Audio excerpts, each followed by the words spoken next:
नमस्कार मित्रांनो मी विशाल सोनवणे। तर मुख्यमंत्री अन्नपूर्णा योजना सुरू झालेली आहे। तर पतीच्या नावाने गॅस कनेक्शन असेल तर काय करायचं आहे ते सुद्धा या व्हिडिओमध्ये सांगितलेलं आहे, जेणेकरून तुम्हाला मुख्यमंत्री अन्नपूर्णा योजनेचा लाभ घेता येणार आहे। आता ज्या महिलांच्या नावाने गॅस कनेक्शन नाही त्या महिलांना सुद्धा मोफत गॅस दिला जाणार आहे, परंतु त्यांना जी दोन महत्त्वाची कामे करावी लागणार आहेत तर ती कोणती कामे आहेत ती सुद्धा या व्हिडिओमध्ये सांगितलेली आहेत। भरपूर महिलांना असं वाटत होतं की पतीच्या नावाने गॅस कनेक्शन आहे त्याच्यामुळे या योजनेचा लाभ घेता येणार नाही, परंतु कालच्या GR मध्ये अर्जदार महिलेच्या पतीच्या नावाने गॅस कनेक्शन असल्यास अर्जदार महिलेकडे स्वतःचे आधार कार्ड पॅन कार्ड लागणार आहे, तरच तुम्हाला या योजनेचा अर्ज करता येणार आहे। आता ज्या महिलांनी अर्ज केला होता त्यातील काही महिलांना पैसे सुद्धा आलेले आहेत। ज्या महिलांच्या नावाने गॅस कनेक्शन होते अशा महिलांना अन्नपूर्णा योजनेमार्फत गॅससाठी पैसे येण्यास सुरुवात झालेली आहे, तुम्हालाही येणार आहेत। परंतु जरी तुमच्या नावाने गॅस कनेक्शन नसेल तर तुम्हाला सरकारने सांगितल्याप्रमाणे करावे काय लागणार आहे, तर पतीच्या नावाने गॅस कनेक्शन असल्यास तो गॅस स्वतःच्या नावाने म्हणजेच अर्जदार महिलेच्या नावाने ट्रान्सफर करावा लागणार आहे। आता या मोफत 3 गॅस योजनेचा लाभ कसा घ्यायचा आहे, तर राज्यातील लाडकी बहीण योजनेमध्ये जेवढ्या महिला पात्र ठरल्या आहेत अशा सर्व महिलांना अन्नपूर्णा योजनेचा अर्ज करावा लागणार आहे, तरच तुम्हाला लाभ मिळणार आहे। कारण उज्ज्वला योजना असू द्या, अन्नपूर्णा योजना असू द्या किंवा लाडकी बहीण योजना असू द्या, या सर्व योजनांचा जरी तुम्ही अर्ज केलेला असेल तरी पण तुम्हाला अन्नपूर्णा योजनेचा अर्ज करता येणार आहे। जर गॅस कनेक्शन पतीच्या नावाने असल्यास सरकारने सांगितल्याप्रमाणे नवीन GR काढलेला आहे, त्या GR नुसार महिला सुद्धा अन्नपूर्णा योजनेचा लाभ घेऊ शकतात जरी त्यांच्या नावावरती गॅस कनेक्शन नसेल तर। जर कालच्या GR मध्ये जे स्पष्ट झालेले आहे ते म्हणजे अर्जदार महिलेच्या नावावरती गॅस कनेक्शन नसेल तरी पण त्यांना गॅस कनेक्शन पतीच्या नावाने असल्यास स्वतःच्या नावाने ट्रान्सफर करावा लागणार आहे। तुमच्या पतीच्या नावावरून गॅस कनेक्शन तुमच्या नावावरती ज्यावेळेस करणार त्यावेळेसच तुम्हाला अन्नपूर्णा योजनेमार्फत मोफत 3 गॅस दिले जाणार आहेत। आता याच्यामध्ये ज्या महिलांनी अगोदर अन्नपूर्णा योजनेचा फॉर्म भरलेला होता अशा सर्व महिलांना पैसे येण्यास सुरुवात झालेली आहे। बहुतांश महिलांनाच या योजनेचे सध्याच्या स्थितीला पैसे आलेले नाहीत। आता ज्यांना पैसे आलेले आहेत त्यांना पण येणार आहेत आणि ज्यांना नाही आले आहेत त्यांना पण येणार आहेत। आता तुमच्या मनामध्ये प्रश्न असेल की घरामधील किती महिलांना अन्नपूर्णा योजनेचा लाभ घेता येणार आहे, तर सरकारने सांगितल्याप्रमाणे घरामध्ये जर एक रेशन कार्ड असेल आणि संपूर्ण कुटुंबाची नावे एकाच रेशन कार्डवरती असेल तर घरातील फक्त एक महिला या योजनेसाठी अर्ज करू शकते। परंतु जर तुमच्या घरामध्ये 2 कुटुंब असेल आणि दोन्ही रेशन कार्ड वेगवेगळे असेल तर घरातील 2 महिला या योजनेसाठी अर्ज करू शकणार आहेत। आता मोफत 3 गॅस योजनेचा अर्ज कसा करायचा आहे, त्या योजनेचं नाव आहे मुख्यमंत्री अन्नपूर्णा योजना। तर या योजनेचा अर्ज ऑनलाईन पद्धतीने आहे, त्याच्यासाठी तुमच्याकडे सर्व कागदपत्रे असणे आवश्यक आहे। आता ही सर्व कागदपत्रे तुम्हाला पूर्णपणे जवळच्या माही सेवा केंद्रामध्ये जाऊन अर्ज करावा लागणार आहे, तरच तुम्हाला या योजनेचा लाभ मिळणार आहे।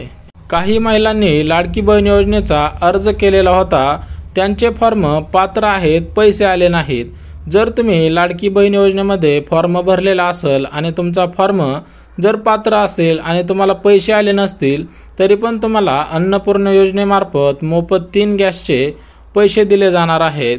म्हणजेच तुम्हाला जरी लाडकी बहीण योजनेचे पैसे आले नसतील तरी पण तुम्हाला पूर्णपणे अन्नपूर्णा योजनेमार्फत मोफत 3 गॅसचे पैसे देण्यात येणार आहेत। आता अन्नपूर्णा योजनेमध्ये जी महत्त्वाची कागदपत्रे आहेत ती कोणकोणती लागणार आहेत ती सुद्धा बघून घेऊयात। तर अर्जदार महिलेकडे सर्व ओरिजिनल कागदपत्रे असणे आवश्यक आहे। जर नकली बनावट कागदपत्रे आढळल्यास तुमच्यावरती कारवाई होऊ शकते आणि तुमचा फॉर्म अपात्र सुद्धा केला जाऊ शकतो, त्याच्यामुळे सर्व कागदपत्रे तुमच्याकडे ओरिजिनल असली पाहिजेत। आता अन्नपूर्णा योजनेमध्ये जी कागदपत्रे लागणार आहेत तर ती कोणकोणती कागदपत्रे आहेत, याच्यामध्ये तुमच्याकडे आधार कार्ड असणे आवश्यक आहे। न ओरिजिनल असेल किंवा झेरॉक्स असेल तरी पण चालणार आहे। आता दुसरं कागदपत्र म्हणजे पॅन कार्ड. तुमच्याकडे कंपल्सरी पॅन कार्ड असलंच पाहिजे. आता तिसरं म्हणजे गॅस कनेक्शन. आता हे गॅस कनेक्शन तुमच्या पतीच्या नावाने असेल तर ते ट्रान्सफर झाल्यानंतर तुम्हाला हे कागदपत्र लगेच भेटणार आहे, ते सुद्धा जोडून द्यायचं आहे. आता जे चौथं कागदपत्र आहे ते म्हणजे मतदान कार्ड. सोबतच तुम्हाला उत्पन्नाचा दाखला लागणार आहे. आता हा उत्पन्नाचा दाखला 2.5 लाखांपेक्षा कमीचा असावा, तुम्हाला अर्ज तरच करता येणार आहे. त्याच्या पुढचं म्हणजे रेशन कार्ड लागणार आहे. त्याची झेरॉक्स असेल किंवा ओरिजिनल असेल तरी पण चालणार आहे. सोबतच 7वं जे कागदपत्र आहे ते म्हणजे पासपोर्ट साईज फोटो, छोट्या आकाराचे 2 फोटो आणि 8वं कागदपत्र रहिवासी दाखला. आता लाडकी बहीण योजनेमध्ये ज्या ज्या महिला पात्र ठरल्या आहेत त्या महिलांना शासनाने घोषित केल्याप्रमाणे मोबाईल त्यांना दिवाळीला गिफ्ट म्हणून दिला जाणार आहे. ज्या महिलांचे फॉर्म पात्र असणार आहेत, आधार लिंक असणार आहे, अशाच महिलांना दिवाळीला भेट म्हणून 3,000 रुपये आणि मोबाईल दिला जाणार आहे. म्हणजे ज्यांचा फॉर्म सध्याच्या स्थितीला पात्र असेल आणि त्यांना अगोदर 4,500 रुपये भेटले असतील, आता त्यांना ऑक्टोबर आणि नोव्हेंबर महिन्याचे 10 ऑक्टोबरच्या अगोदर पैसे देण्यात येणार आहेत. सोबतच मोबाईल आणि दिवाळीला बोनससुद्धा देण्याचं घोषित केलेलं आहे. आता याच्यामध्ये ज्या महिलांचे फॉर्म रिजेक्टेड असतील त्यांनी लवकरात लवकर अंगणवाडी सेविकांकडे फॉर्म भरायचे आहेत. आता ज्या महिलांना 4,500 मिळाले नाहीत, तुम्हाला सांगितल्याप्रमाणे ज्या महिलांना अजून एकही रुपया मिळाला नाही, अशा महिलांना 10 ऑक्टोबरच्या अगोदर त्यांच्या खात्यावरती 3 महिन्यांचे पैसे येणार आहेत. म्हणजे तुम्हाला जुलै महिन्याचे पैसे मिळाले नसतील, ऑक्टोबर महिन्याचे पैसे मिळाले नसतील, ऑगस्ट सप्टेंबर या 3 महिन्याचे पैसे मिळाले नसतील, परंतु तुम्हाला ऑक्टोबर आणि नोव्हेंबर या 2 महिन्यांचे 3,000 रुपये आणि मागचे जुलै ऑगस्ट सप्टेंबर या 3 महिन्यांचे 4,500 रुपये असे मिळून 7,500 रुपये 10 ऑक्टोबरच्या अगोदर तुमच्या खात्यावरती जमा होणार आहेत शासनाने सांगितल्याप्रमाणे. आता ज्या माता भगिनींना रक्षाबंधनला 3,000 रुपये मिळालेले होते, ज्या महिलांना रक्षाबंधनला 3,000 मिळाले त्या महिलांना 10 ऑक्टोबरला नंतर 1,500 रुपये मिळणार आहेत. त्याच्यामुळे सर्व अपडेटकडे लक्ष द्या. ज्यांना 3,000 रुपये भेटले होते त्यांचे राहिलेले आहेत फक्त सप्टेंबर महिन्याचे 1,500 रुपये, तर ते 1,500 रुपये सुद्धा त्यांना भेटणार आहेत. आणि एक्स्ट्रा ऑक्टोबर आणि नोव्हेंबर महिन्याचे सुद्धा पैसे सुरू झालेले आहेत. त्याच्यामुळे ज्या महिलांना 1 रुपया आला नसेल त्यांना एकतर 7,500 रुपये येऊ शकतील, ज्यांना 4,500 आले त्यांना परत 3,000 येणार आहेत.